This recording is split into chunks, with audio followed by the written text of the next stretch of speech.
Christine Wells Wonsley, Nolan's mother, packed the cooler with him the night before. She had no idea it would be the last thing she'd ever do with her son. July 3rd, Nolan spent the evening with friends, getting ready for the 4th. The next morning, he headed out to Horn Island. Boats, sunshine, a group he'd known most of his life. By that night, his mother was standing on a stranger's porch, using an app on her own phone, trying to find her son's. 2 days later, they pulled his body from the water. He was 18. 30 days. That's how long his mother has been asking one question: what happened to my son? 30 days, no cause of death, no arrests, a report sealed shut. And while she waited, strangers online made it worse. A fake toxicology report that went viral overnight. AI videos of her own family that she had to report herself, one by one, just to make them stop. Then, this week, the family came out after the autopsy is out. Listen to what they have to say after that. Good morning. Let me say the case that we have been dealing with now for the last several weeks around Nolan Wells is indicative of many cases around the country that have raised serious questions with racial overtones. Attorney Crump and I are going tomorrow. I'm doing the eulogy for a young black man in Madison, Wisconsin, homeless, and they say had a knife, and there's the tape of him being shot, 3 cops surrounding him, shot and killed, 4 shots. And these cases building up in a climate of an administration in Washington that we cannot feel will objectively investigate. There was a time that we could say if state authorities fail us, we can go to the Justice Department. Even under George Bush, we went to the Justice Department. We, at this point, have to hope that one, we could deal with civil courts, or secondly, that there's a balance of power with the Democrats taking the House in November, and maybe the Judiciary Committee under that can at least put a check and balance on cases that need to be investigated. But we are right now where we have 2 parents, lovely parents, I've gotten to know them, that really don't have an answer to a question. Is it a civil rights violation or not? And we do not know. How do you trust the words of people that say immediately there was no foul play when you haven't even investigated whether it was foul play? How do you trust people that come back from something that happened and never really give you a straight story of what happened, including you have the keys to the car? So when you have more questions than answers, you have to have people that will drive the answers out, and that's what we do. And that's why I've been involved, and that's why we stay involved. And it gets worse and worse and worse. The parent of one of the boys threatening to sue us for asking a question. Imagine that now. Some of y'all call it, what do you feel about the parents, one of the boys says he's going to sue you and Ben Crump. Sue us for what? For saying what happened. So we've gone back that far. And that is why we're going to stand with these parents, because usually, you know, I come from Brooklyn, New York. I was born and raised there. I don't come from the South. But my mother used to bring me down south to my grandmother in Dothan, Alabama. And Congresswoman, my grandmother told me, you see that pen over there? I said, yes. She said, that's a pen of hogs and pigs. I said, yes, ma'am. She said, always know something. If you take a brick and you throw it in that pile, the hog that hollers is the hog you hit. There's too much hollering going on in Mississippi that we haven't hit something. I can't figure out which one we hit, but we hit something. Because now they talking about lawsuits, they threatening this, a mother of a child, trying to get her job taken. You wouldn't be hollering if we wasn't hitting something. And we're gonna stay on that, and we're gonna stay on it all the way. In light of that, before attorney, and I call him the Attorney General of Black America, gives us the legal basis, and then we hear from the parents.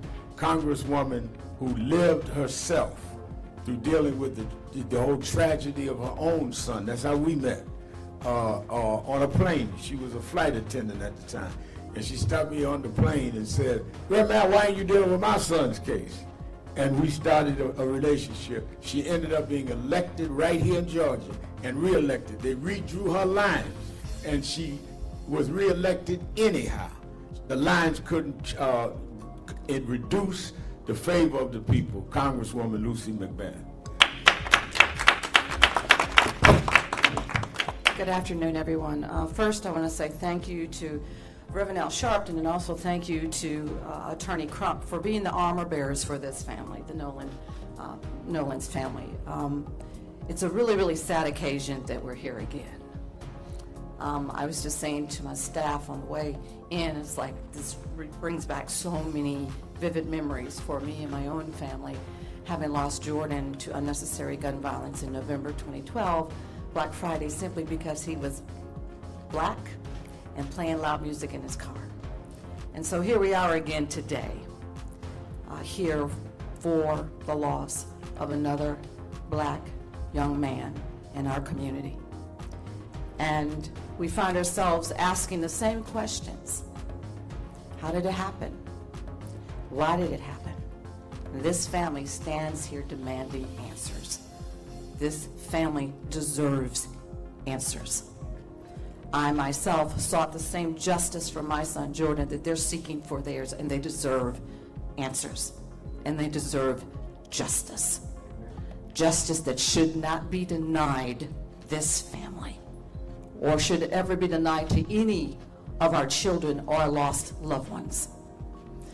As a member of the Congressional Black Caucus, I'm the second vice chair of the Congressional Black Caucus.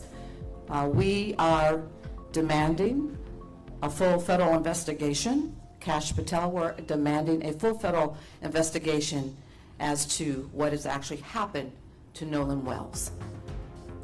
We want to make sure that every stone is unturned, because his life matters.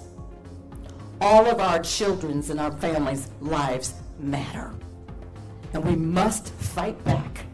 We must stand up, and we must demand accountability for this family's loss. We cannot turn a blind eye to what continues to happen again and again and again. That's the reason why I ran for Congress, to make sure that we continue to put a face on what's happening to our families and our communities every single day. We must say Nolan's name. Say his name. Lift his name.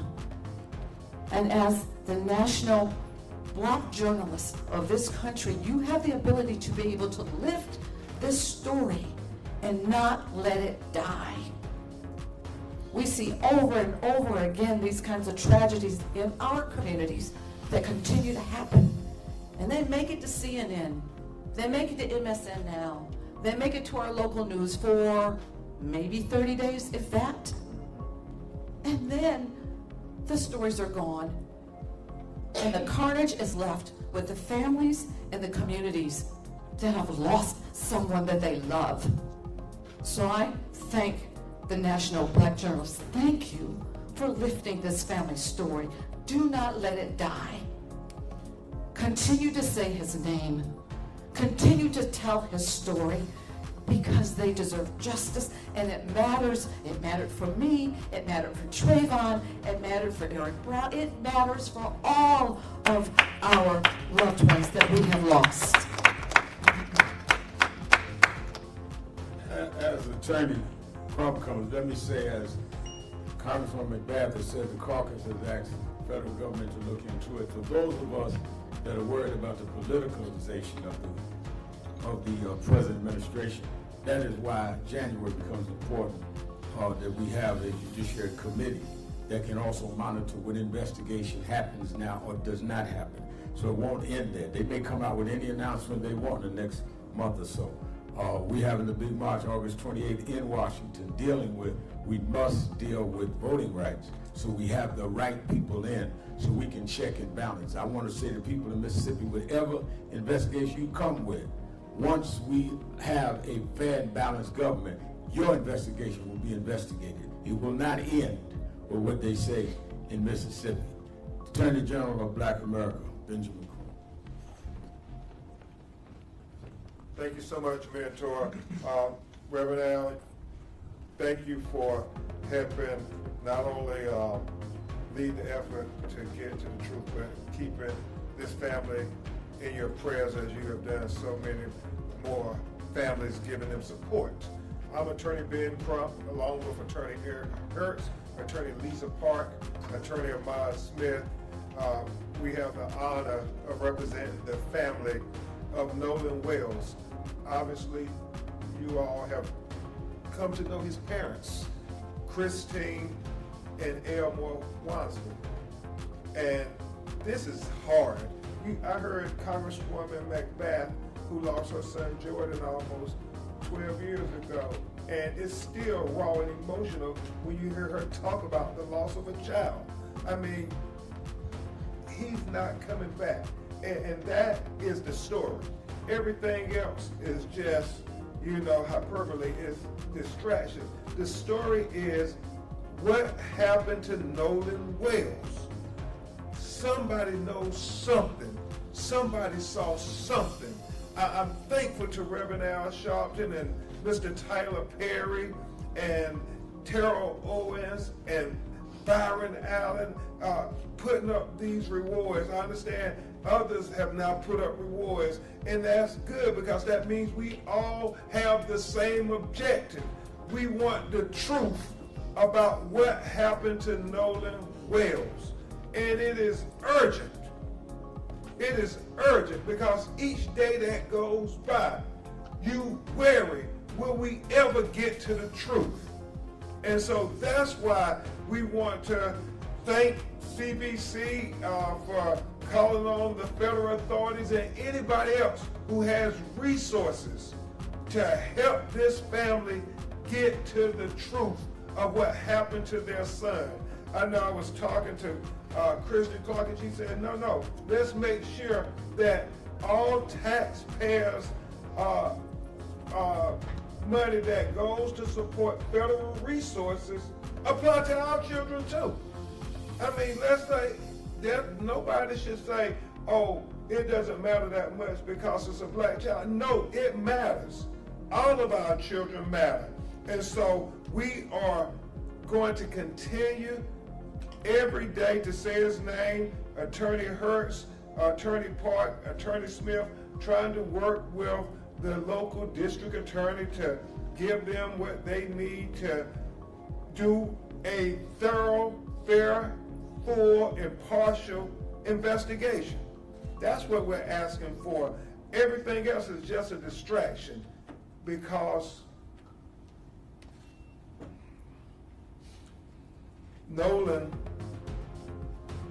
birthday is next Wednesday, August 19th. It is going to be extremely difficult for his mother, his father, and his family, because this August 19th will be like no other that they've ever had for the last 19 years. I mean, it's a milestone when your child gets to be 18 years old. You try to breathe a little easier, Reverend. Now you say, man, we almost got them there. They're at the cusp of being an adult, cusp of manhood. And you heard how Elmore was working so hard, him and Nolan, his football career. I mean, he had a good start, but this was really going to be his year. I mean, so much hope, so much promise. And then July 4th came, and 4th of July will never be the same to Christine and Elmore.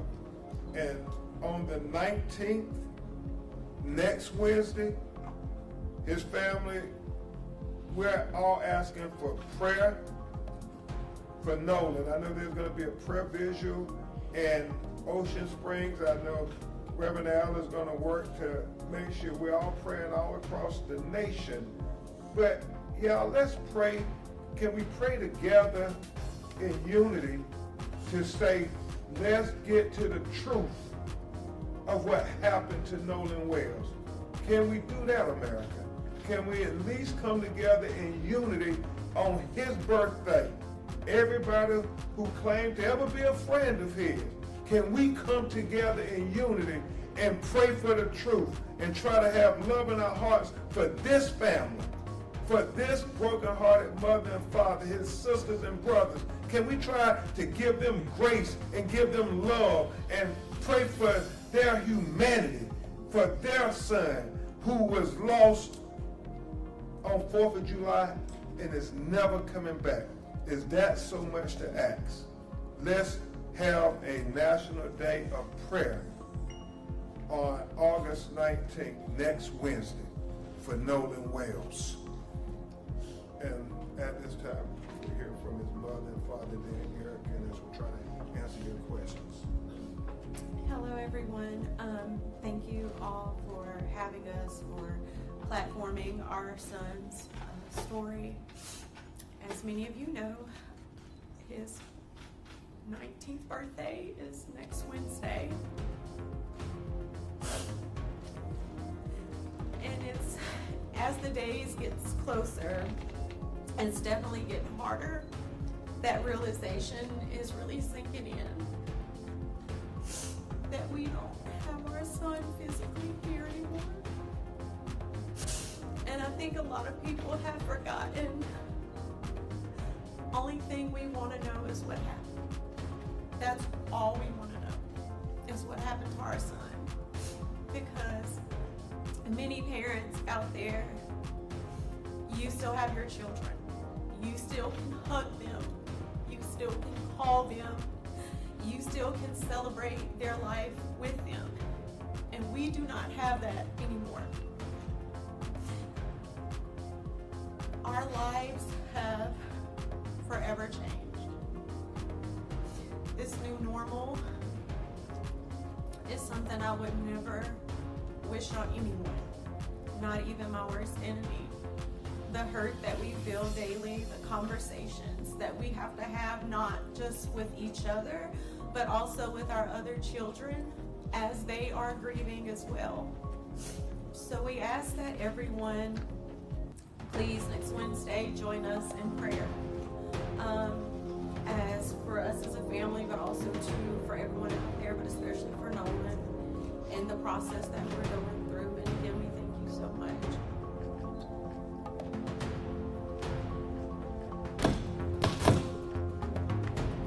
First of all, I want to say thank you to everyone who's constantly keeping our son's story in the forefront. You don't know how much we really appreciate it. Nolan brought light to our family. He was fun in it. And with his birthday coming up, like my wife said, we have to deal with a new normal. Who knows what these years are going to bring, but we know that these years on August 19th is going to bring a lot of hurt, some laughter as we think about memories, but as far as our family, a very big piece will no longer be there. We just want the truth. We just want to know what any other parent would want to know. We're asking the questions any parent would ask. And if you feel that something's wrong with that, then that's a problem that you have to deal with. But as far as us and our family, we're just asking for truth, transparency, and to please keep us in your prayers. Next week is going to be a hard week, and the years follow are going to be hard. Thank you very much, Christian and Elmore. It never gets easier, Reverend Al. And they're asking, I know Reverend Jamal Bryant is coming to Ocean Springs.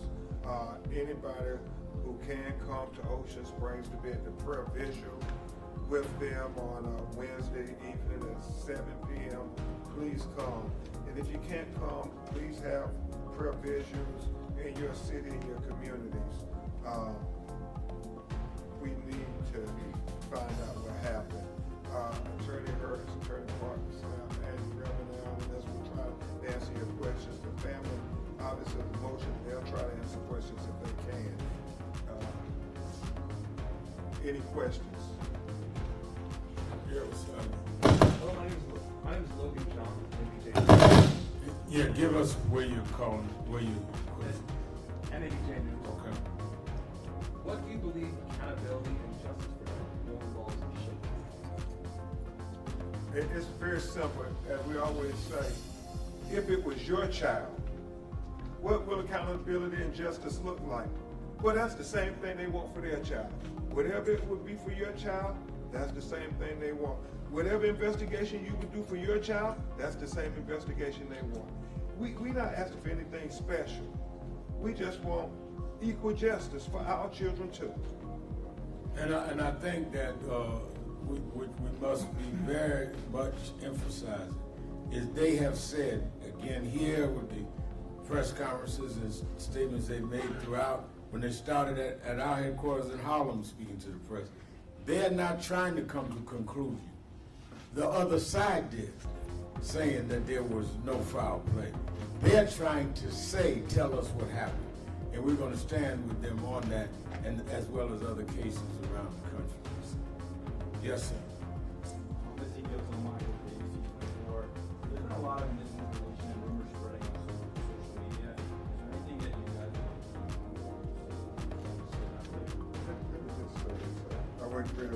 Well, I mean, I think that social media has distorted a lot. I think for myself and Ben, we're public figures that you're gonna have social media lie on us every day. I don't even know if I'm really here according to social media. But what hurts us is the distortions they've done on the family, where they've harassed her in her job and sent stuff to their house, distorted with the father's question. They didn't ask to be public figures. They only are trying to get justice for their son. So I would just say, whatever social media people are trying to get likes and hits and all, do that against people like me that offered ourselves public. They didn't ask for this. All they want is what happened to their son. And I'll simply say this, because that question has come up, and I released a statement, and I want to be clear about it.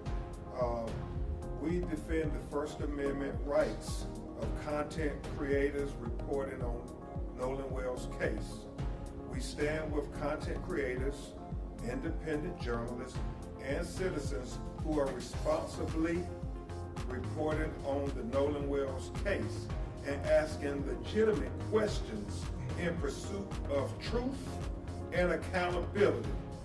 The First Amendment protects robust public discussion on matters of public concern, and those protections are not reserved just for traditional media.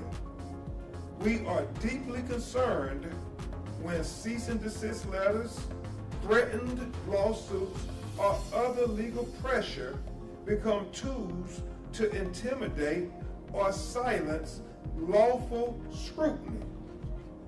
There is an important difference between knowingly spreading false information and asking questions. Examining, I want to make sure I get it exactly as we say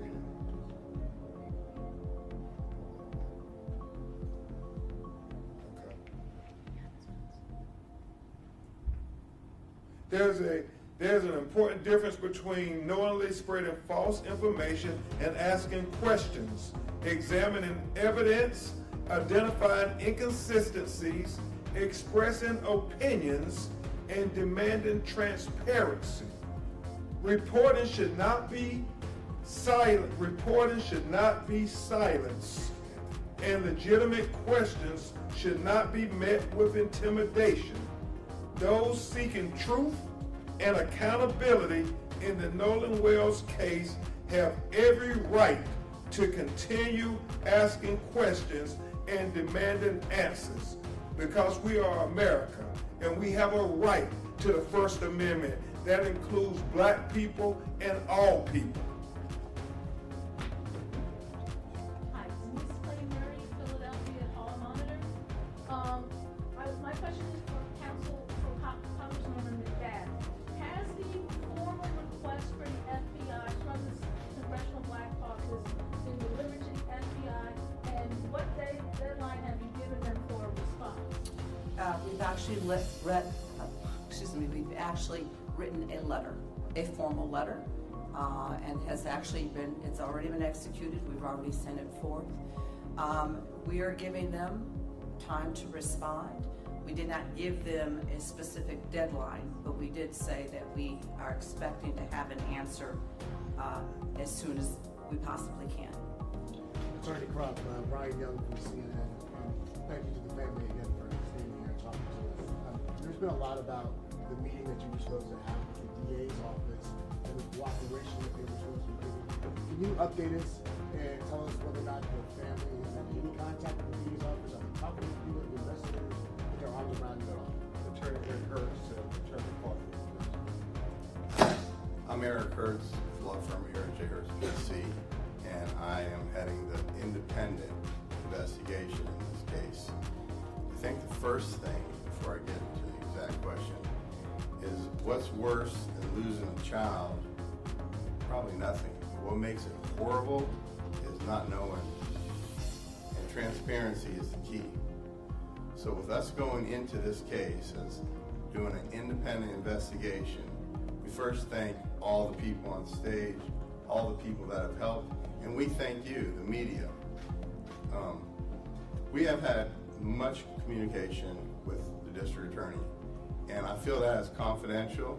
We have cooperated, I can tell you that, and we would just want to cooperate like anyone else would have to cooperate, and we are continuing to do that with the duty to our clients.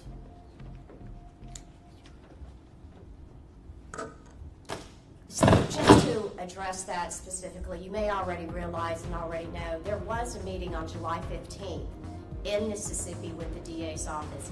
At that meeting, there were several things discussed about the investigation regarding Nolan Wells and what happened to him. In that meeting, there were several things that were set out and agreed to, and we expect the DA, as well as our own team, to follow those agreements. Yes, sir. I'm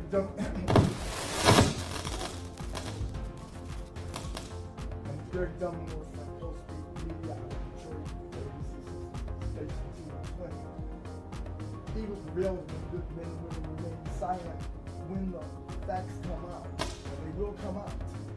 If it indicates that something sinister did not happen, it was a freak accident, will you believe that the truth is still not being revealed?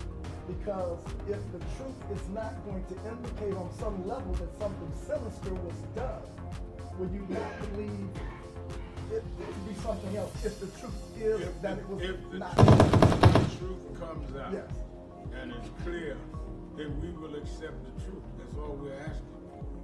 And we only have said that the people that are attacking them for raising the question of the truth say the same thing. I think that we've leaned over backwards in every press event, at the funeral, me doing the eulogy, saying we weren't going to prejudge. Yet they keep getting lambasted. Imagine this.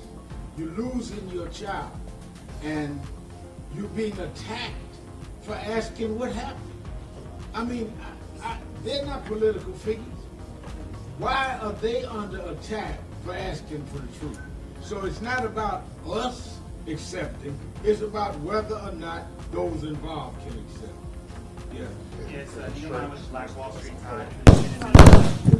Well, they always try to shut us all out. We're not these silence. Yeah, it's on. Yes, Nehemiah Franklin. Don't move the mic. Okay. this again. Okay. Yes, Nehemiah Frank with the Black Wall Street Times out of Tulsa, Oklahoma. Condolences to you both. My question is for Mr. Wonsley. When you went to Jack's house and he used the past tense and literally said to you, for what you've told us, the media, that the brother, or that he said that Nolan was like a brother a day before the body actually washed up, was that like alarm? Did it send any alarm bells through you at all?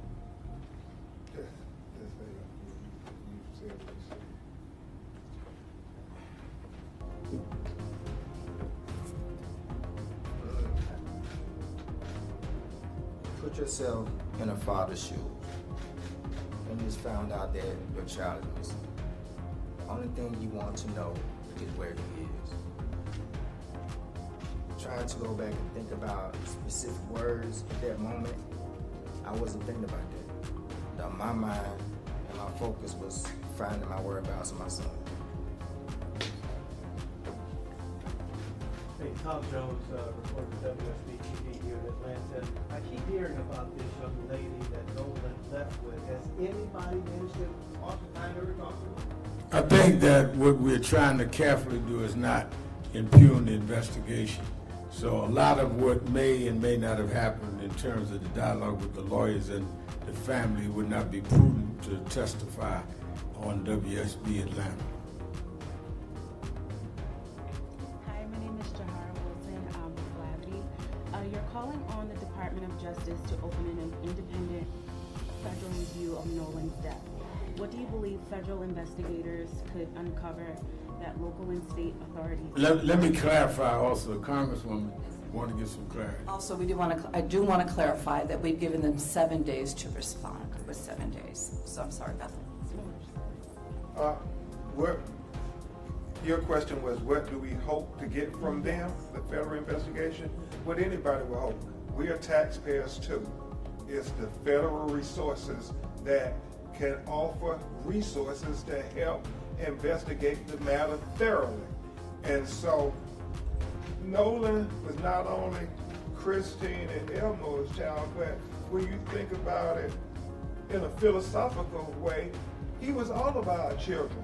But by the grace of God, it could be our child next. And as American citizens, we have the absolute right to say our federal government should extend resources for our children like they will extend to everybody else. I would never forget when President Obama, with Reverend Al and I, when Trayvon Martin was unalive.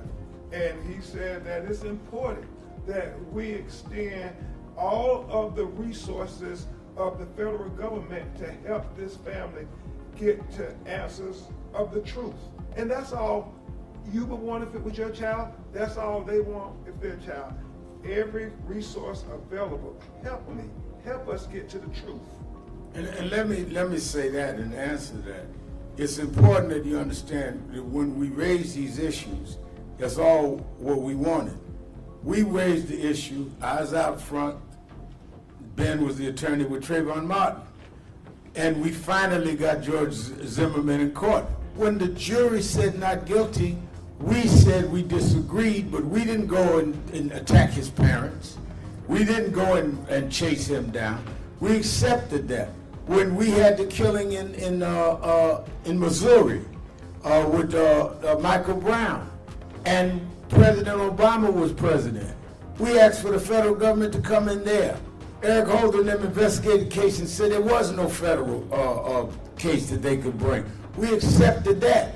So don't act like we don't accept it. We accept it when Michael Brown's case didn't go federal. We accept things when they're fair, but we want them to be fair. That's why I said, as the congressman said, they're giving them 7 days. The FBI come back either way, but we want it reviewed by the Congress at some point. I'm on my way tomorrow to Madison, Wisconsin, to deal with Ruiz shot on camera.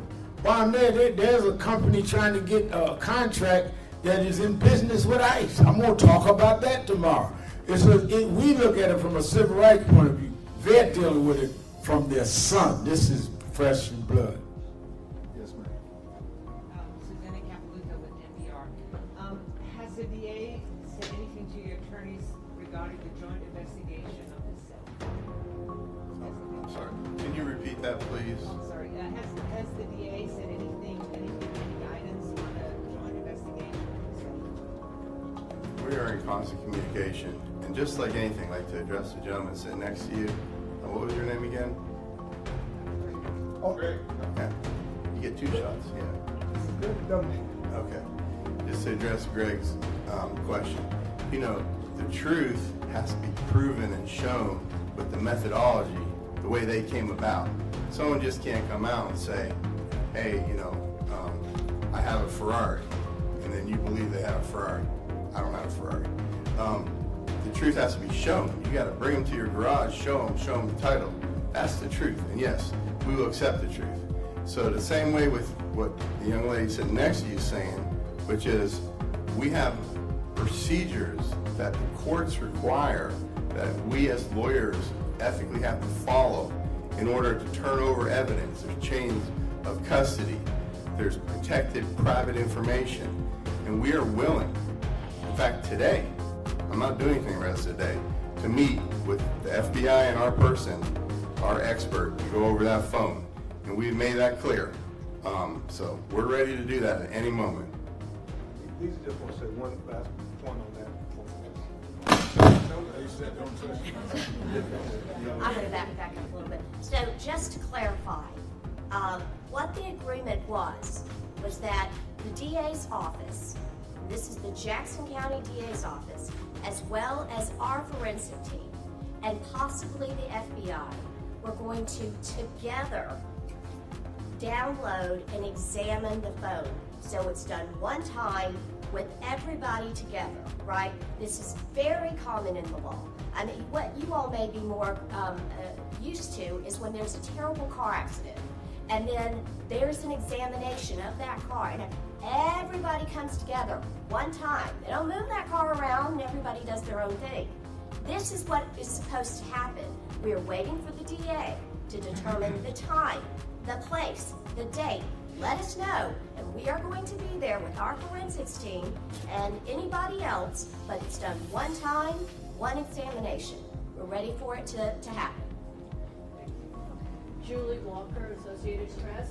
Can you give us a sort of a timeline or what's next going forward, including any possible lawsuits that would be filed, not against you as you had mentioned before, but that you would be filing?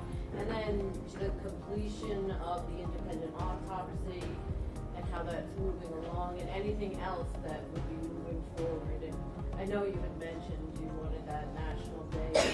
Other than that, anything in the future? Well, we want to make sure people understand we're going to follow the truth wherever it leads us.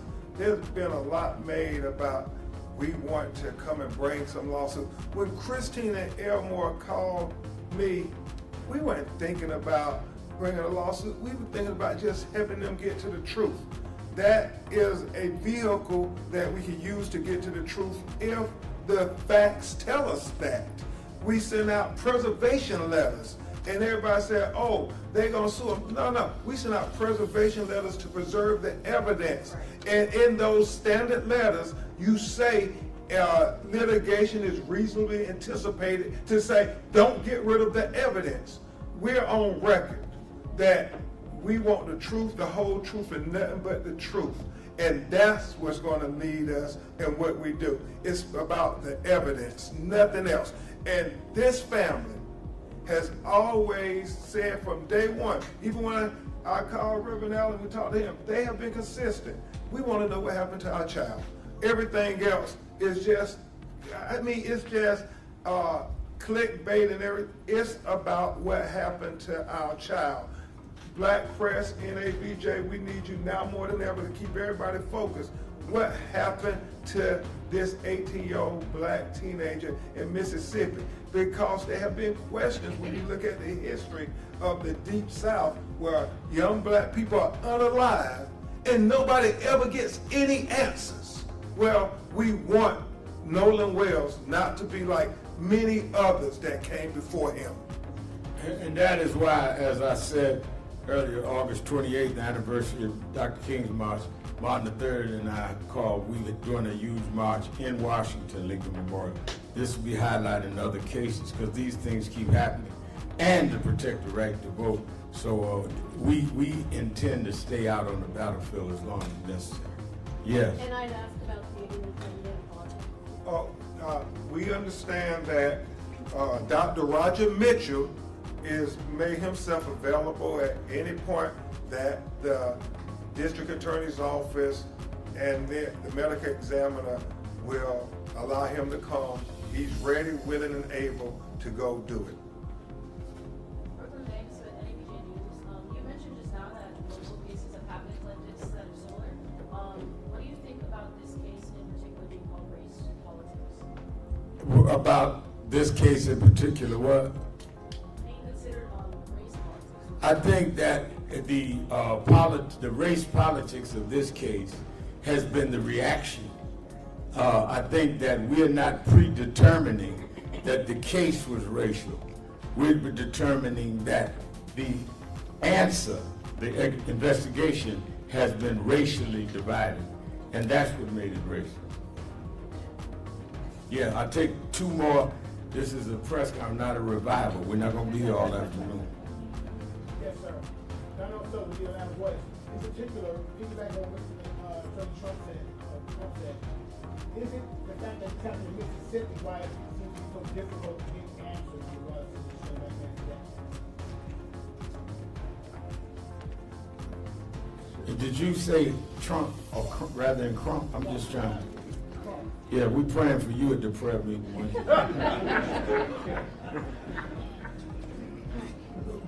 I want to keep an open mind. I know there have been several attacks on us just for asking questions, and it's okay. I mean, when you think about Mississippi, they attacked all my heroes.